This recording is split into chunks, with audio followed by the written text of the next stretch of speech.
नमस्कार, जोहार झारखंड देख रहे हैं आप और मैं आपके साथ रंजना रावत। बुलेटिन में सबसे पहले बात करेंगे दो सियासी विरोधियों के एक साथ लगाए गए ठुमके की। जी हां, जामताड़ा में कांग्रेस विधायक इरफान अंसारी और बीजेपी विधायक रणधीर सिंह एक साथ नजर आए और दोनों अक्सर एक दूसरे पर वार पलटवार करते हैं, लेकिन यहां दोनों ने एक साथ डांस किया। तमाम सियासी तकरार को भुलाकर दोनों विधायक जमकर नाचे और ये वीडियो किसी शादी समारोह का बताया जा रहा है। तो देखिए तस्वीरें, जहां सियासी तकरार को भुलाकर जमकर जामताड़ा में कांग्रेस विधायक इरफान अंसारी और बीजेपी विधायक रणधीर सिंह किस तरह से डांस कर रहे हैं, आप ये तस्वीरों में देख सकते हैं।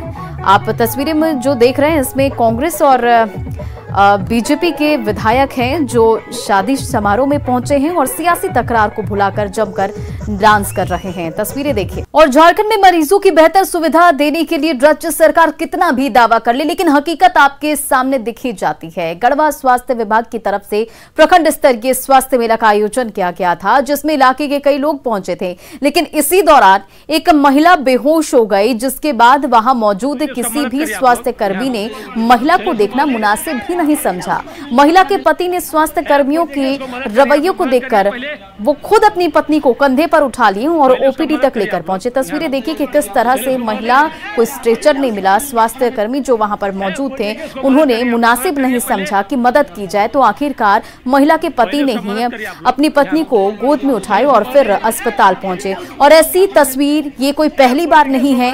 अभी 2 दिन पहले एक तस्वीर आई थी जिसमें सदर अस्पताल के गेट पर ही एक महिला ने बच्चे को जन्म दे दिया और महिला को एएनएम ने ये कहकर अस्पताल से भगा दिया कि बच्चा जन्म होने में अभी टाइम है। और महिला जैसे ही नीचे आई बेहोश होकर जमीन पर गिर गई और महिला का पति दौड़ता रहा, लेकिन किसी अस्पताल कर्मी ने ध्यान नहीं दिया, जिसके बाद महिला ने बच्चे को गेट पर ही जन्म दे दिया। और ये तस्वीर झारखंड के स्वास्थ्य व्यवस्था की पोल खोलने के लिए काफी है।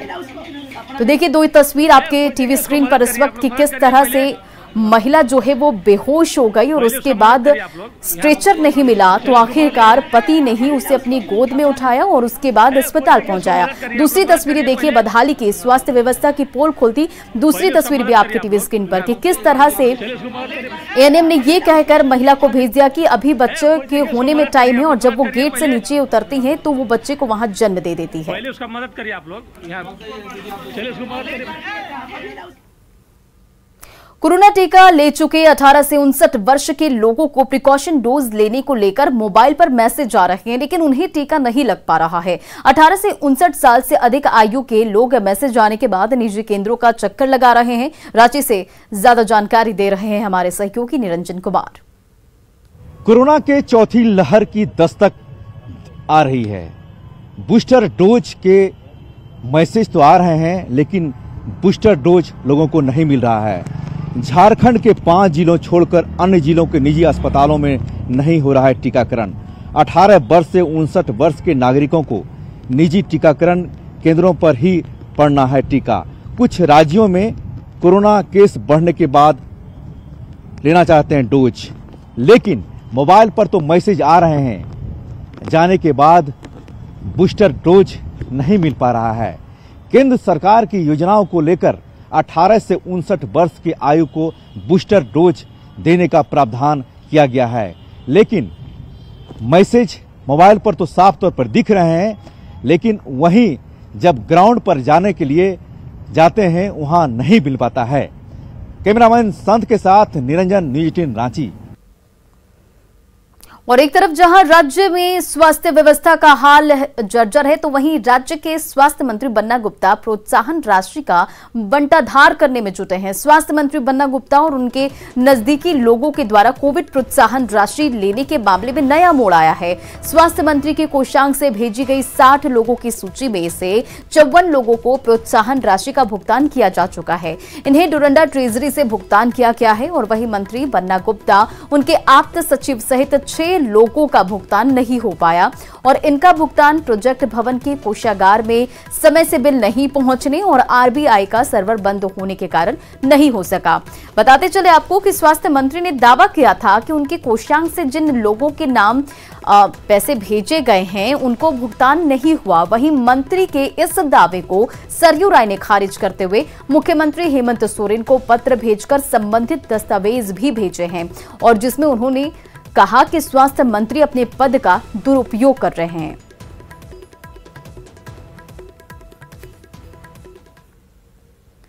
और वहीं बन्ना गुप्ता पर लगे आरोप पर कांग्रेस का कहना है कि सरयू राय का राजनीतिक अब हाशिए पर है और इसलिए वो सुर्खियों में बने रहने के लिए इस तरह के आरोप लगा रहे हैं, जबकि जेएमएम इस पर खुलकर बोलने से बच रही है, जबकि बीजेपी ने स्वास्थ्य मंत्री से इस्तीफे की मांग की है। सरयू राय एक संवेदनशील लीडर हैं, लेकिन हमें लगता है कभी कभी वो किसी के बहकावे में आ जाते हैं और माननीय स्वास्थ्य मंत्री ने तो स्वयं कहा है कि जो आरोप सरयू राय जी लगा रहे हैं उस आरोप की जांच हो जाए। अब सरयू राय जी क्या सबूत देते हैं ये माने नहीं रखता, माने ये रखता है कि जांच उसकी हो। ये स्वास्थ्य मंत्री ने स्वयं कबूला है कि उसकी जांच हो और जांच उपरांत अगर उसमें कोई व्यक्ति दोषी पाया जाता है तो उसका जो पैसा है वो उसको रिकवर किया जाएगा। तो इसमें हमें लगता है कि सरयू राय जी देखिए अब हाय तौबा मचा रहे हैं, इसलिए कि सरयू राय जी अब ये समझ रहे हैं कि मेरी राजनीतिक जीवन का ये पटाक्षेप है, हमें जो करना है, जितना मीडिया की सुर्खियों में रहना है, इसी समय काल में जो है हम बने रह सकते हैं। तथ्यों के आधार पर बोलते हैं, परंतु साथ ही मंत्री जी का भी अपना पक्ष है और सभी चीजों को देखते हुए माननीय मुख्यमंत्री के पास ये मामला पहुंचा है। निश्चित रूप से माननीय मुख्यमंत्री पर हम लोगों को भरोसा करना चाहिए और वो फैसला लेंगे, उचित फैसला लेंगे, न्यायोचित फैसला लेंगे। माननीय मंत्री बन्ना गुप्ता जी की बन्ना बाट की चर्चाएं तो पूरे देश स्तर पे हुई थी कि कैसे इन्होंने कोरोना वॉरियर्स के लिए जो पैसा था ये खुद को दे दिया, खुद के माली को दे दिया, निजी सहायक को दे दिया। और जब भाजपा ने भी उन्हें इस मुद्दे पे घेरा तो उन्होंने कहा कि भाई कोई सबूत पेश करे, हम आज मना कर रहे हैं कि हम पैसा नहीं लेंगे। और झारखंड में त्रिस्तरीय पंचायत चुनाव का बिगुल बज चुका है। नामांकन पत्र, वोटर लिस्ट खरीदने और नामांकन भरने की प्रक्रिया शुरू हो चुकी है। गांव से लेकर पंचायत तक पंचायत चुनाव को लेकर उत्साह देखा जा रहा है। पंचायत चुनाव के मैदान में महिलाएं भी बढ़ चढ़कर हिस्सा ले रही हैं। रामगढ़ के दुलमी से ज्यादा जानकारी दे रहे हैं संवाददाता जावेद खान। अभी मैं मौजूद हूँ रामगढ़ जिले के दुलमी प्रखंड में। आप हमारे पीछे देख सकते हैं कई महिलाएं यहाँ पर पंचायत चुनाव में नामांकन करने के लिए आए हैं। दरअसल दुलमी में 10 पंचायतें हैं जिसमें से 7 पंचायत महिलाओं के लिए आरक्षित किया गया है। महिलाओं में खुशी का ठिकाना नहीं है क्योंकि इन्हें पंचायत के कमाल संभालने का मौका मिला है। ऐसे में मुख्य प्रत्याशी से बात करते हैं। बताइए किस तरह से पंचायत को आगे ले जाएगी चुनाव जीतने के बाद? चुनाव जीतने के बाद हम जो काम हमारे गांव में नहीं अच्छा से हो रहा है वो काम हम करेंगे अच्छा तरह से। जो हमारे गांव में गरीब महिलाओं को वृद्धा पेंशन, विधवा पेंशन नहीं मिल रहा है वो सब हम उन लोग को दिलवाएंगे। आपको लगता है कि महिलाएं अच्छे तरीके से पंचायत को चला सकती है? हाँ, महिला क्यों नहीं चला सकती है। महिला एरोप्लेन चला रही है, गाड़ी चला रही है, पूरा घर चलाती है, तो पंचायत क्यों नहीं चला सकती है? तो इनका कहना है कि महिलाएं जब एरोप्लेन चला सकती है, गाड़ी चला सकती है, तो पंचायत क्यों नहीं चलाती? एक और महिला इंडियन से बात कराते हैं। बताइए क्या नाम है, किस पंचायत से लड़ रही है?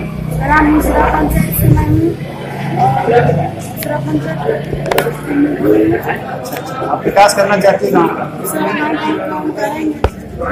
आपको लगता है कि पुरुषों से अच्छा महिलाएं पंचायत चलाएंगी? ऐसा लगता है? क्या नाम आपका? महिला जब MP MLA बन सकती है तो चूल्हा फूकते रहेंगे। अच्छा, चूल्हा फूकते। क्या नाम आपका है? इनका कहना है कि क्या आप चूल्हा ही फूकते रहेंगे, पंचायत को चलाएंगे, आगे बढ़ाएंगे। वार्ड सदस्य में खड़ी है, क्या नाम है बताइए? किस वार्ड से, किस पंचायत से? तो क्या करना चाहती है वार्ड सदस्य? अच्छा, और कुछ नया कुछ करना चाहती है? आगे बढ़ाना चाहिए। महिलाओं में काफी उत्साह है पंचायत चुनाव को लेकर के। अब भारी संख्या महिलाएं यहाँ पर मतदान के लिए, मतलब नामांकन के लिए यहाँ पहुँच रही है। ऐसे में समझा जा सकता है कि दुलमी प्रखंड के 10 पंचायतों में से 7 पंचायतों को महिलाओं के लिए आरक्षित किया गया है। इसके कारण आधी आबादी को पंचायत में ज्यादा यहाँ पर ताकत मिलने वाला है। जावेद खान।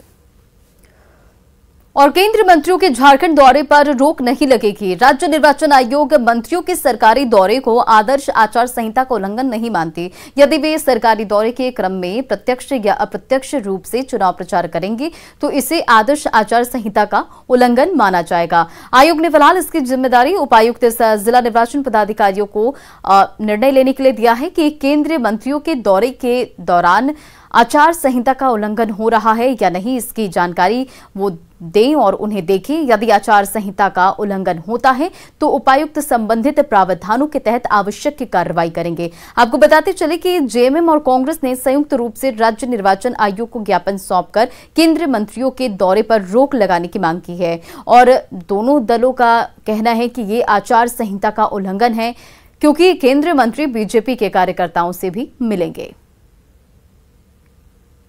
राज्य निर्वाचन आयोग सत्ता पक्ष और विपक्ष कोई न कोई मुद्दों को लेकर प्रत्येक दिन यहां इस दफ्तर में पहुंच रहे हैं और राज्य निर्वाचन आयोग प्रत्येक दिन फैसला भी सुना रहे हैं। उन्होंने फैसला यह सुनाया कि केंद्रीय मंत्री का दौरा आचार संहिता का उल्लंघन नहीं माना जाएगा। केंद्रीय मंत्री को झारखंड दौरे पर नहीं लगेगी रोक।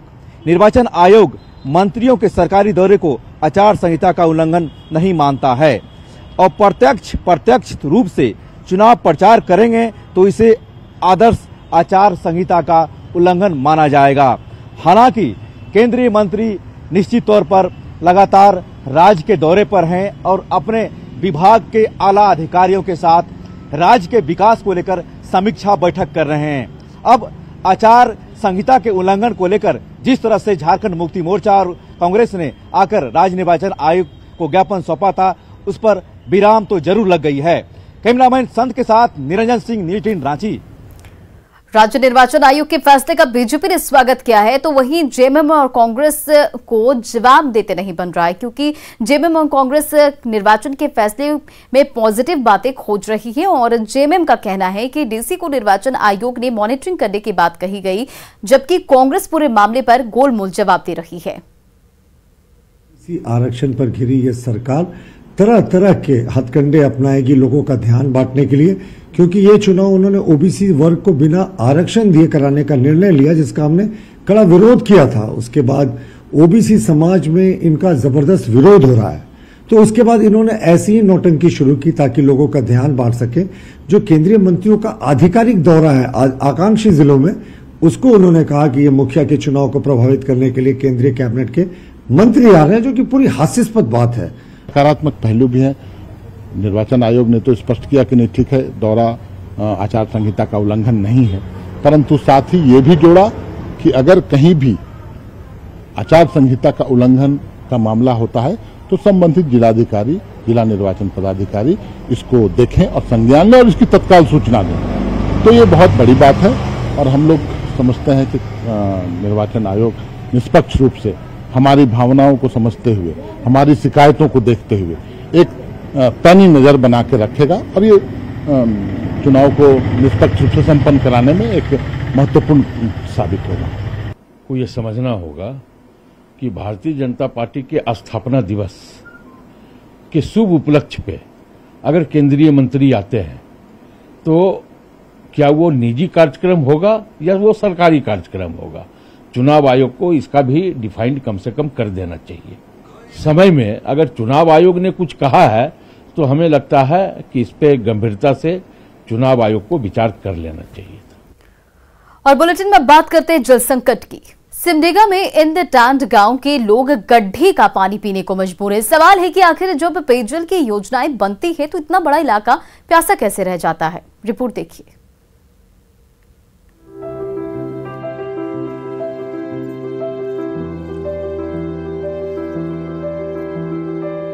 प्रशासन हमेशा से ही लोगों को साफ पानी उपलब्ध कराने का दावा करता है, पर ये तस्वीरें कुछ और ही सच्चाई बयां कर रही है। सिमडेगा में तामड़ा पंचायत के इंदटांड गांव में लोगों को आज तक पीने के लिए साफ पानी नहीं मिल सका है। यहाँ के लोग अपनी प्यास बुझाने के लिए गड्ढे का गंदा पानी पीने को मजबूर हैं। महिलाएं भरी दोपहरी में सिर पर गगरी रखकर कई किलोमीटर पानी लाने के लिए चलती हैं। दिक्कत पानी पीने में बहुत दिक्कत हो रहा है। डोभा का पानी को पी रहे हैं, कोई सुनबे नहीं करता है। सब कोई को बोलते हैं कुआं दे चाहे चापाकल दे करके, कोई सुनबे नहीं करता है। वोट लेने के लिए भी आता है और बोलता है कि पानी सब कुछ मिलता है, लेकिन नहीं मिलता है यहाँ पे। खाली वोट ले भर मुँह सवाद बोलता है और ऐसे कुछ करता है ही नहीं। और बरसात उसरात आता है तो पानी किधर होता है, यही पानी के पीते हैं। गंदे पानी की वजह से यहाँ के लोग बीमारियों की चपेट में आ रहे हैं। ग्रामीणों का कहना है कि चुनाव के समय नेता वोट के लिए समस्या के समाधान का दावा तो करते हैं, लेकिन आज तक किसी गांव में कुआं या चापाकल की व्यवस्था नहीं की गई है। क्या दिक्कत? वोट के टाइम में आते हैं, वोट देने के अथी कुआं इंदिरा देंगे, कह के चापाकल देंगे, करुआ देंगे, सुविधा सब कुछ का कहते हैं। और कोई चीज का सुविधा जब वोट निकल जाता है तो कोई चीज के नहीं करते हैं। क्या दिक्कत है गाँव में? पानी की दिक्कत है हमको। पानी जब बारिश आता है तो डोभा के खिदर हो जाता है, वही पानी को पीते हैं। बच्चे लोग का तबीयत खराब होता है। साफ पानी के लिए गांव के लोग संघर्ष कर रहे हैं। इन्हें नहीं पता कि आखिर कब तक प्रशासन नींद से जागेगा और इनके प्यास बुझेगी। श्री रामपुरी, न्यूज़ 18, सिमडेगा। पाकुड़ जिले के महेशपुर में बैंक ऑफ इंडिया सुनारपाड़ा की स्थानीय शाखा में लिंक फेल होने से ग्राहक परेशान हैं और लिंक फेल होने की वजह से लेन देन का काम पूरी तरह से ठप हो चुका है। लेकिन बैंक अधिकारी और कर्मी इस पर ध्यान नहीं दे रहे हैं। हालांकि मैनेजर का कहना है कि इसको लेकर सीनियर अधिकारियों को जानकारी दे दी गई है, जल्द समस्या को दुरुस्त कर लिया जाएगा। कनेक्टिविटी बहुत ही पुअर है, जिसके अंदर काम बाधित हो, जनसाधारण का, ग्राहकों का सेवा बाधित है। ऐसे ही लिंक या कनेक्टिविटी का सुधार होगा, काम सुचारू रूप से होता है। तो घर चला जाता है, किसी का निकासी नहीं होता है। हमको जानकारी चला कि घर मालिक के साथ मैनेजर का कोई गड़बड़ी है, जो कि लिंक का मशीन नहीं बैठने देता है। मैनेजर को बोलते हैं तो बोलता है खाता को यहाँ से लेके तुम लोग दूसरे बैंक भागो। हम लोग का निकासी में बाधित है, ना मशीन कुछ चल रहा है, ना अप टू डेट हो रहा है, ना कुछ हो रहा है। कब से समस्या है? बैंक का सब कुछ समस्या, सभी आदमी का समस्या है। कब से है? गोड्डा बस स्टैंड के पास कोरोना जांच शिविर तो लगाई गई, लेकिन यहां लैब टेक्नीशियन की जगह गार्ड कोरोना जांच कर रहे हैं, और वो भी ऐसे गार्ड जिन्हें ये तक नहीं पता कि नेगेटिव पॉजिटिव होता क्या है। और वहीं गार्ड से पूछने पर बताया कि वो पिछले 4 सालों से गार्ड का काम कर रहे हैं और जरूरत पड़ने पर जांच भी कर रहे हैं। वहीं जांच कर रहे गार्ड के पास सेफ्टी के नाम पर कुछ भी नहीं मौजूद है। क्योंकि ये एक पैंडेमिक सिचुएशन है, तो पैंडेमिक सिचुएशन में एचआर का पूरा भारतवर्ष में ही कमी है, उसमें लैब टेक्नीशियन की कमी को देखते हुए भारत सरकार के द्वारा एक निर्देश था राज्य सरकार को। राज्य सरकार के द्वारा एक गाइडलाइन दिया गया था कि जहां एलटी का कमी हो, उस हालात में एमपीडब्ल्यू को या एएनएम को या अन्य स्टाफ को विशेष रूप से ट्रेनिंग देके सैंपल कलेक्शन के लिए सैंपल कलेक्शन के लिए उसको ट्रेनिंग देके सैंपल कलेक्शन के लिए उनसे काम लिया जाए।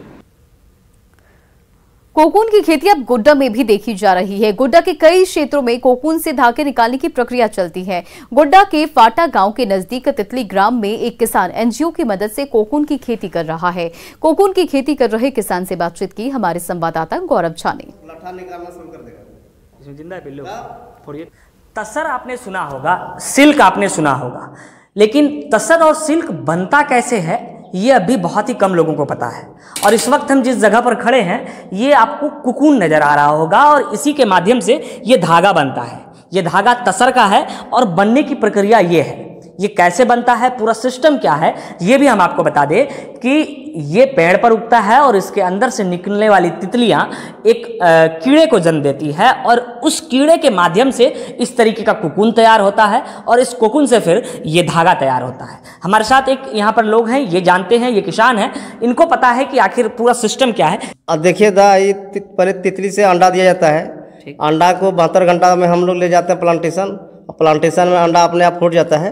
इसके बाद पेपर में रख के पत्ता उसमें डाल करके कीड़ा से हम लोग हर पेड़ में देते जाते हैं, फिर वो देता है। हाँ देता है। इसके बाद चिड़िया हम लोग भगाते हैं। मैं जैसे कि 2 पॉकेट अंडा जैसे लगाए तो वहाँ 3 आदमी हम लोग का हमेशा रहना है, नहीं तो चिड़िया वो खा के ख़त्म कर देगा। इसके बाद धीरे धीरे फिर उसमें ब्लीचिंग, चूना, सोडियम फिर मारते हैं। इसके बाद 30 या 35 या 40 दिन में कोकून बनना शुरू हो जाता है। 55 दिन 60 दिन में कुकुन हम लोग काट लेते हैं। ये जो है ये कुकुन है, इसको पेड़ से काट के 50 से 60 दिनों में। हाँ 50 से 60 दिनों में। और उसको लाके फिर क्या करते हैं? उसको लाके इसके बाद हम लोग काउंटिंग करते हैं। काउंटिंग करने के बाद अच्छा कुकुन को अच्छा अलग रखते हैं और खराब कुकुन को अलग रखते हैं। इसके बाद माला बना के हम लोग अभी टांगा हुआ है। इस माले से फिर तितलियां निकलती हैं। इस माले से फिर हम यहाँ पर आपको दिखाते हैं कि एक कुकुन है जहाँ की तितली निकली हुई भी है, और उसी तितली से फिर एक कीड़े का जन्म होगा, और वही कीड़ा फिर आपको इस तरीके के कुकुन को पेड़ में जो है वो आसानी से आ पाएगा। आप देखिए कि ये वो तितली है, और इसी तितली से अंडा निकलेगा, और इसी अंडे से फिर निकलेगा एक कीड़ा, और उस कीड़े से फिर ये कुकुन आएगा, और इस कुकुन से इस तरीके की तसर के जो धागे हैं वो तैयार होंगे, और फिर आपके बदन पर सजने वाला तसर और सिल्क का कपड़ा कुछ इसी तरीके से तैयार होकर आपके घरों तक पहुंच पाता है। गौरव झा, न्यूज़ 18 गोड्डा। और फिलहाल इस बुलेटिन में इतना ही। बने रहे आप न्यूज़ 18 बिहार झारखंड के साथ।